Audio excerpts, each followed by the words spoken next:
श्री गणेशाय नमः। श्री जानकी बल्लभो विजयते। श्री रामचरितमानस सुंदरकांड 17वें दोहे तक और उससे आगे दूसरी चौपाई तक लगभग हो चुका है।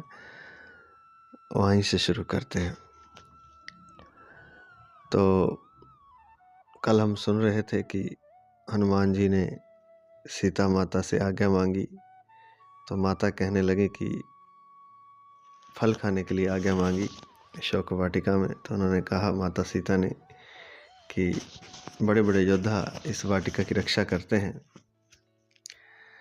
तब हनुमान जी ने कहा कि उन राक्षस योद्धाओं का, राक्षसों का मुझे कोई भय नहीं है। आप अगर अपने मन में प्रसन्न हैं तो आप मुझे आज्ञा दीजिए। तब सीता माता जी ने उनके बल बुद्धि आदि को देख करके, हनुमान जी की बुद्धि और बल को देख करके फल खाने की आज्ञा दी और कहा कि भगवान श्री रघुनाथ जी के चरणों को हृदय में धारण करके ही बाग में प्रवेश करना और फल खाना। तो ऐसा ही हनुमान जी ने किया। माँ को प्रणाम कर वे बाग में गए और फल खाने लगे। और वानर स्वभाव से, बंदर स्वभाव से कुछ वृक्ष भी तोड़ डाले उन्होंने। कुछ खाए, कुछ तोड़ दिए। फल तो खा लिए और तरु अर्थात वृक्षों को तोड़ने लगे। वहाँ योद्धा थे, उनको भी उन्होंने, हनुमान जी ने कुछ एक को मार डाला। और कुछ ने, जो बचे हुए थे, उन्होंने जाकर रावण को पुकारा। कुछ मारे से कुछ जाई पुकारे। कहने लगे कि एक बड़ा भारी बंदर आया है, उसने सारी अशोक वाटिका उजाड़ दी है, फल खा लिए हैं और वृक्षों को उखाड़ डाला है। और जो रक्षक थे, जो योद्धा राक्षस थे, रक्षक मर्दी मर्दी मही डारे, उनको मसल मसल कर उन्होंने अपने शरीर से, जैसे बंदर का स्वभाव होता है, कोई चीज उठाता है और ऐसे रगड़ता है अपने शरीर से, इस तरह से उन्होंने मसल मसल कर राक्षसों को अपने शरीर से मसल करके जमीन पर डाल दिया और मार डाले।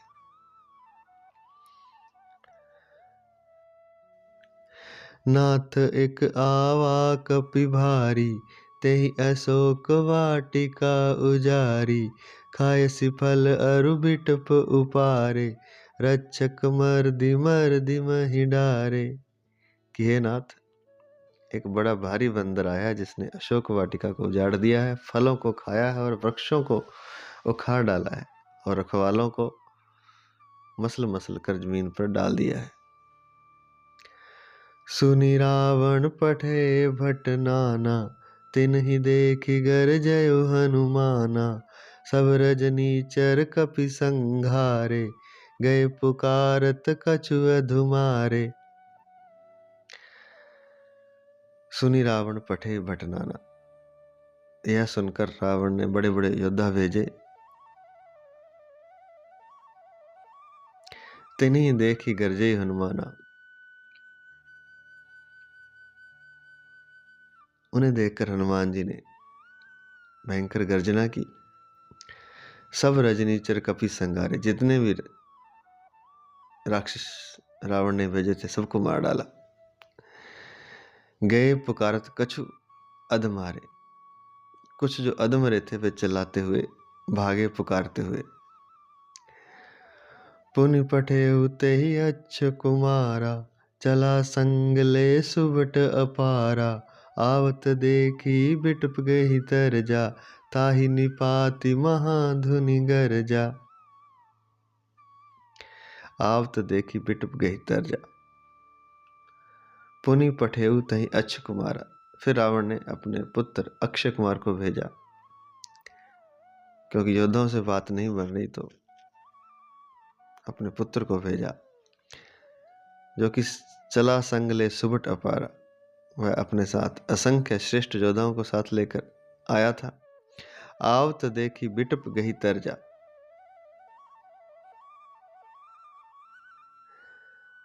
उसे आते देखकर हनुमान जी ने एक वृक्ष उखाड़ा और ललकारा। बिटप गही वृक्ष पकड़ करके, तरजा अर्थात ललकारा, वृक्ष हाथ में लेकर के। ताही निपाती महाधुनि गर्ज, उसे भी निपटा दिया अर्थात मार दिया। और फिर महाधुनि की, तेज गर्जना की। कछु मारे सी कछु मर्द सी, कछु मिले सी धरी धूर। कुछ को मार डाला, कुछ को मसल दिया और कुछ को मिट्टी में मिला दिया। कछु पुनि जाई पुकारे, प्रभु मरकट बलिभूर। फिर कुछ जो बच गए थे उन्होंने फिर जाकर के पुकारा, पुनि जाई पुकारे कि प्रभु मरकट बलभूर। वो तो जो वानर है, जो बंदर है, वो तो बहुत बलवान है। उसने तो अक्षय कुमार को भी मार डाला, आपके पुत्र को भी मार दिया। सुनी सुत बद लंकेश रिसाना, अपने पुत्र का वध सुन करके लंकेश रावण बड़ा क्रोधित हुआ। पठे सी मेघनाथ बलवाना, फिर अपने अतुलित योद्धा मेघनाथ को भेजा। अपने अतुलित योद्धा पुत्र मेघनाथ को उन्होंने भेजा। मारसी जन सुत बांधे सुताही, और कहा कि उसे मारना नहीं, उसे बांध के लाना। देखें कपि कहाँ कर आई, देखना चाहता हूं मैं कि ये वानर, ये बंदर कहाँ से आया है, कहाँ का है, कहाँ कर आई, कहाँ से आया है। सुनि सुत बद लंकेश रिसाना, पठैसी मेघनाद बलवाना। मारसी जनि सुत बांधे सुताही, देखिए कपि कहाँ कर आही। चला इंद्रजित अतुलित जोधा, बंधु निधन सुनि उपजा क्रोधा। कपि देखा दारुण भट आवा, कटकटाई गरजा अरुधावा। चला इंद्रजित अतुलित जोधा, मेघनाथ बहुत बलवान था, जिसने इंद्र को भी जीत रखा था। इतना बलवान था कि देवताओं के राजा, स्वर्ग के राजा इंद्र को भी जीत रखा था। चला इंद्रजित अतुलित जोधा, वो भी अतुलित था, उसका भी कोई तुलना उसकी किसी योद्धा से नहीं की जा सकती मेघनाथ की। बंधु निधन सुनी उपजा क्रोधा, उसे अपने भाई का वध सुनकर के बड़ा क्रोध हुआ, क्योंकि अक्षय कुमार उसका भाई मारा गया। कपि देखा दारुण भटावा, हनुमान जी ने देखा कि भयानक योद्धा आया है। तब हनुमान जी जैसे बंदर कटकटाता है ऐसे कटकटाए, गरजे और दौड़े। कटकटाई, गरजा, अरुधावा, और दौड़े। अति विशाल तरु एक उपारा, तो हनुमान जी ने एक बड़ा विशाल वृक्ष उखाड़ लिया। बिरथ कीन लंकेश कुमार, और उस वृक्ष को लंकेश कुमार मेघनाथ पर दे मारा। उसका रथ तोड़ दिया, वह रथ से नीचे गिर पड़ा, तो उसे विरथ कर दिया अर्थात रथ विहीन कर दिया मेघनाथ को। रहे महाबट ताके संगा, और जो उसके साथ योद्धा थे, गही गही कपि मर्दई ने जंगा, और उनको पकड़ पकड़ के अपने शरीर से हनुमान जी मसल रहे हैं। हनुमान जी जितना योद्धा कोई नहीं हो सकता, उनका शरीर कनक भूद्राकार शरीर, विशाल पर्वत, स्वर्ण पर्वत के समान है। और कितना भी विशाल अपने शरीर को वे कर लेते हैं, तो उस शरीर से इतना बड़ा और पत्थर जैसा उनका शरीर है, तो उससे जब वो पकड़ कर किसी योद्धा को रगड़ते हैं अपने हाथों से, तो वह मसल कर ही मार देते हैं। तो हनुमान जी उसको मर्दी गही गही कभी मर्दई ने जंगा, उनको पकड़ पकड़ हनुमान जी अपने शरीर से मसलने लगे। तिनई निपाती ताही सन बाजा, उनको निपाती मतलब उनको भी निबेड़ दिया, निपटा दिया। ताहि सन बाजा। फिर वह मेघनाथ से लड़ने लगे। भिरे जुगल मानो गजराजा। और ऐसे दोनों भिड़े और ऐसे लग रहा है जैसे दो गजराज, दो बड़े हाथी, श्रेष्ठ हाथी एक दूसरे से भिड़ गए हों। मुठ्ठिका मारी चढ़ा तरु जाई। एक घुसा उन्होंने मेघनाथ को मारा और उछल करके वृक्ष पर जा चढ़े। ताही एक क्षण मूर्छा आई। और इतने में एक घुसा खाने से ही जो इंद्रजीत था, अतुलित योद्धा था, इंद्र को जीता हुआ था, क्योंकि हनुमान जी की तो शक्ति बहुत है, कनक भूधराकार शरीर। तो उस उनके घुसा खाने से इंद्रजीत जैसे, मेघनाथ जैसे योद्धा को भी मूर्छा आ गई। उठी बहोरी कीन सी बहु माया। फिर वह उठा और बड़ी माया रची, क्योंकि वह बहुत माया जानता था। जीती न जाई प्रभंजन जाया। लेकिन पवन पुत्र उससे जीते नहीं जाते। जीत न जाई प्रभंजन अर्थात पवन पुत्र।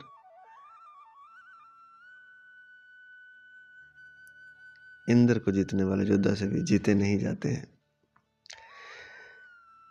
तिन निपाति ताहि सन बाजा।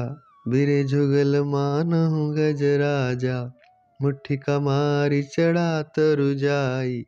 ताहि एक क्षण मूर्छा आई। उठी बहोरी कीन सी बहु माया। जीति न जाई प्रभंजन जाया। ब्रह्म अस्त्र तेहि सांधा। कपि मन कीन विचार। जो न ब्रह्म सर मानव। महिमा मिटई अपार। तब मेघनाथ ने ब्रह्मास्त्र साधा और हनुमान जी पर प्रयोग किया, संधान किया उसका।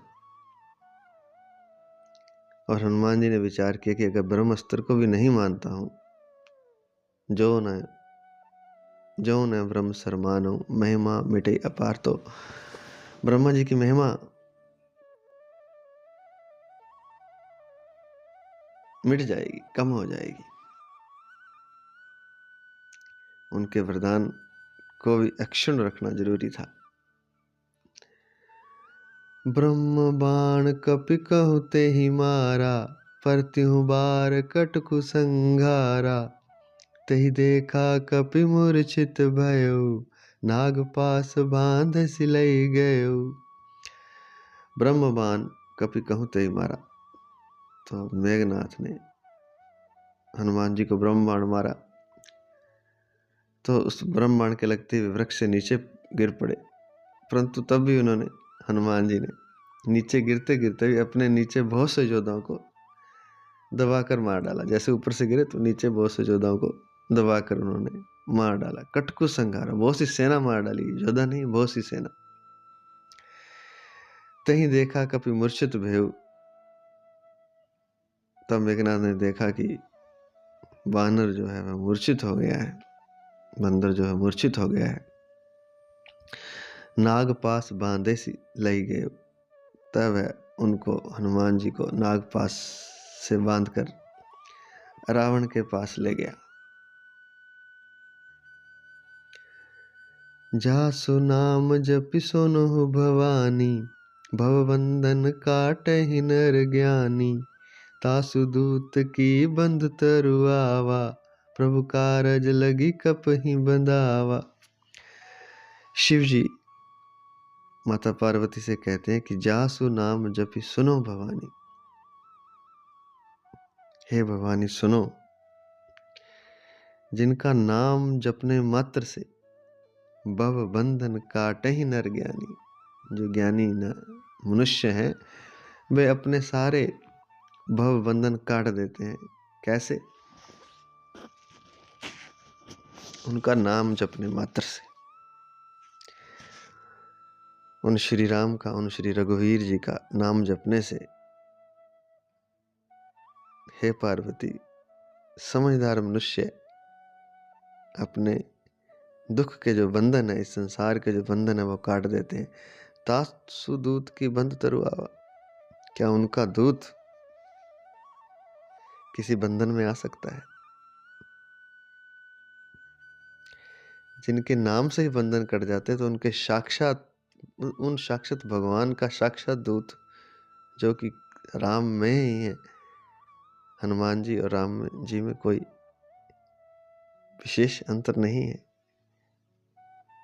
क्योंकि शिष्य जो होता है, दास जो होता है, वह अपने स्वामी के समान ही हो जाता है जब वह अहंकार छोड़कर सेवा करता है। तो हनुमान जी में तो अहंकार बिल्कुल नहीं, और उन जैसी सेवा, उन जैसा दास कोई हो नहीं सकता, तो वह मिट जाता है दास। तो दास में, सेवक में स्वामी ही विराजते हैं। तो कहते हैं कि उनका दूत किसी बंधन में आ सकता है। प्रभु कारज लगी कपि में दावा। तो हनुमान जी ने प्रभु के कार्य के लिए अपने आप को बंधा लिया। एक विशेष जो इस बात है, इस लाइन में, इस चौपाई में, बड़ी ही महत्वपूर्ण है, अनंत महत्वपूर्ण है। थोड़ी नहीं, ज्यादा नहीं, श्रेष्ठ नहीं, विशेष नहीं, अत्यंत विशेष है और अत्यंत महत्वपूर्ण है।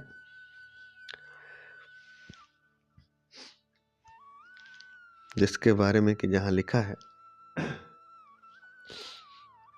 जासु नाम जपी सुनो भवानी। जिनका नाम जपने से हे भवानी सुनो, भव बंधन काटे ही नर ज्ञानी। कितना छोटा सा कार्य है और कितना बड़ा बंधन कट जाता है।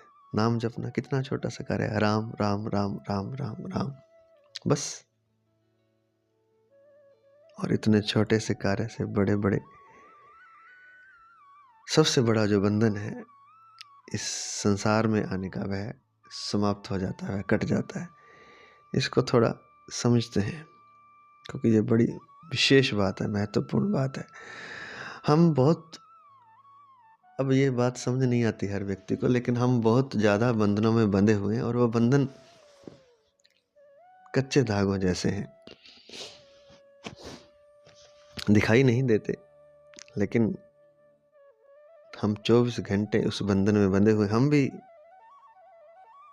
हनुमान जी की तरह शक्तिशाली हो सकते हैं, उन्हीं की तरह बल बुद्धि तेज आदि हो सकता है, लेकिन हमारे ऊपर बंधन इतने हैं कि हमें वह बंधन ऊपर उठने नहीं देते, दबा कर रखते हैं, बांध के रखते हैं, जीने नहीं देते। और यह बात सच है। जो किसी भी इंसान में जो शक्ति भगवान के भक्त में होती है, चाहे वे हनुमान जी क्यों ना हो, वैसे ही सबके भीतर है, लेकिन मन के जो बंधन है उसके, वह उस शक्ति को पी जाते हैं, खा जाते हैं, समाप्त कर देते हैं। शक्ति तो भीतर है, लेकिन वह बंधी हुई है, वह छुपी हुई है, वह सोई हुई है। सोई हुई भी नहीं कहेंगे, वह बंधी हुई है। कौन से बंधन है? हमारे विचारों के बंधन है, हमारी सोच के बंधन है, और वे छूटते नहीं, टूटते नहीं। जो हमारे चारों तरफ अनजाने विचार हमेशा घूमते रहते हैं, वे हमें बांधे हुए हैं। अनंत विचारों का एक घेरा हमारे चारों तरफ घूमता रहता है, और उन विचारों के प्रभाव से जो अदृश्य हमें दिखाई नहीं देते, उन विचारों के प्रभाव से ही हम कार्य करते हैं। उन विचारों से ही हम बंधे रहते हैं, उन विचारों से हम डरे रहते हैं। देखते हैं ना, हम कभी कभी हमें सुख हो जाता है, कभी दुख हो जाता है। कौन सा विचार कब आकर के, कोई कारण नहीं था, बाहर तो कोई घटना नहीं घटी, लेकिन कौन सा विचार कब आकर के कोई दुख दे जाता है, कोई सुख दे जाता है। तो भीतर हम विचारों से इतने बंधे हुए हैं कि अनंत शक्ति जितना जो है मानव शरीर एक छोटी सी शक्ति में सीमित हो गया, एक छोटे से दायरे में, जिसकी अनंत आयु हो सकती है, जो अमर भी हो सकता है, वह 50, 60, 70 साल में समाप्त हो जाता है, अधिकतम 100 साल, और आजकल तो 100 होता नहीं, उससे पहले। तो इतनी बड़ी शक्ति वाला शरीर किस कारण से बंधा हुआ है, किस कारण से सीमित है? वह हमारे विचारों के कारण।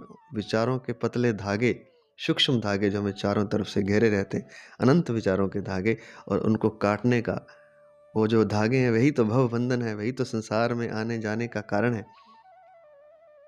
वही तो हमें बार बार संसार में लाते हैं। और उन धागों को काटने का एक ही उपाय है, राम नाम का जाप। मात्र राम राम करना है और उसी से वे सारे भवबंधन कट जाते हैं, समाप्त हो जाते हैं। यह सच मानो, यह सच है, सच है, सच है। सारे शास्त्र चीख चीख के इस बात को कहते हैं। शेषकल।